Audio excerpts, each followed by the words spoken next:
ഒരു ഗ്രാമത്തിൽ ഒരു കേക്ക് വിൽപ്പനക്കാരൻ ഉണ്ടായിരുന്നു.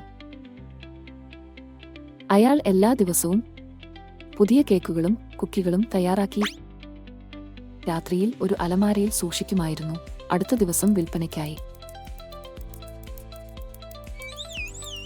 പക്ഷേ പിറ്റേന്ന് രാവിലെ തിരിച്ചെത്തിയപ്പോൾ അയാൾ ഉണ്ടാക്കിയ കേക്കുകളും കുക്കികളും കാണാനില്ല. കള്ളന്മാർ അവ മോഷ്ടിച്ചുവെന്ന് അയാൾ കരുതി. അങ്ങനെ അയാൾ ഒരു CCTV ക്യാമറ സ്ഥാപിച്ചു. എന്നാൽ വീഡിയോ കണ്ടപ്പോൾ കള്ളനല്ല, എലികളാണ് വന്ന് കേക്കുകളും കുക്കികളും തിന്നതെന്ന് മനസ്സിലായി. അവയെ ഒരിക്കലും തടയാൻ ഒരു പദ്ധതി തയ്യാറാക്കാൻ അയാൾ ആലോചിച്ചു. അയാൾ ഒരു പ്രത്യേക കേക്ക് ഉണ്ടാക്കി, അതിൽ വളരെ എരിവുള്ള സോസും മുളകും ഇട്ടു. ആ രാത്രിയിൽ പതിവ് പോലെ എലികൾ വന്നു ഒരു കേക്ക് എടുത്തു കഴിച്ചു. പക്ഷേ അത് വളരെ എരിവുള്ളതായിരുന്നു. എലികൾ സുഗന്ധവ്യഞ്ജനത്തോട് നിലവിളിച്ചു, ഓടിപ്പോയി. അന്നുമുതൽ എലികൾ തിരിച്ചെത്തിയില്ല. വിൽപ്പനക്കാരന്റെ കേക്കും കുക്കികളും സുരക്ഷിതമായിരുന്നു.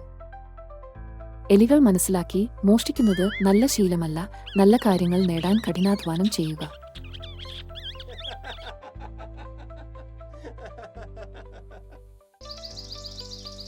ഒരു പച്ചപ്പച്ചയായ കാട്ടിൽ ഒരു കുഞ്ഞ് എലി സ്വതന്ത്രമായും സന്തോഷത്തോടെയും ജീവിച്ചിരുന്നു.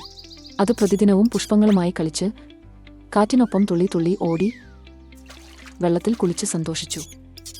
ഒരു ദിവസം ആ കാട്ടിലേക്ക് ഒരു വലിയ ആന എത്തിയിരുന്നു.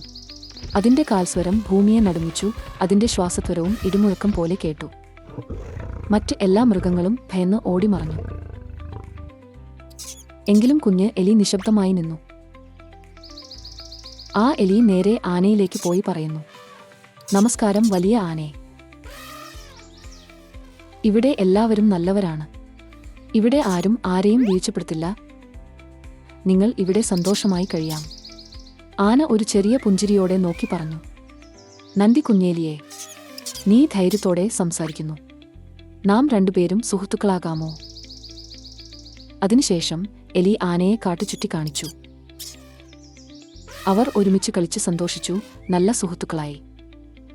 ഒരു ദിവസം എലി ഒരു ആഴമുള്ള കുഴിയിൽ തെറ്റി വീണു. ആ ചെറിയ എലി സഹായം സഹായം എന്ന് വിളിച്ചു. പക്ഷേ ആ ശബ്ദം ആർക്കും കേൾക്കാനായില്ല.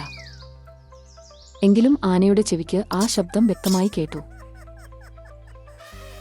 ഉടൻ ഓടി വന്നു ആനക്കുഞ്ഞ് എലിയെ രക്ഷിച്ചു. ആ സംഭവത്തിനു ശേഷം അവരുടെ സൗഹൃദം കൂടുതൽ ശക്തമായി. അവർ പ്രതിദിനവും ഒരുമിച്ച് കളിച്ചു, പാടിയും നൃത്തം ചെയ്തും കഥകൾ പങ്കിട്ടും സമയം ചെലവിട്ടു. മറ്റു മൃഗങ്ങൾ ഈ സൗഹൃദം കണ്ടും സന്തോഷിച്ചു. കാട്ടിൽ ഐക്യവും സൗഹൃദവും വളരാൻ തുടങ്ങി. എല്ലാ മൃഗങ്ങളും ഒരുമിച്ച് സ്നേഹത്തോടെ ജീവിക്കാൻ തുടങ്ങി.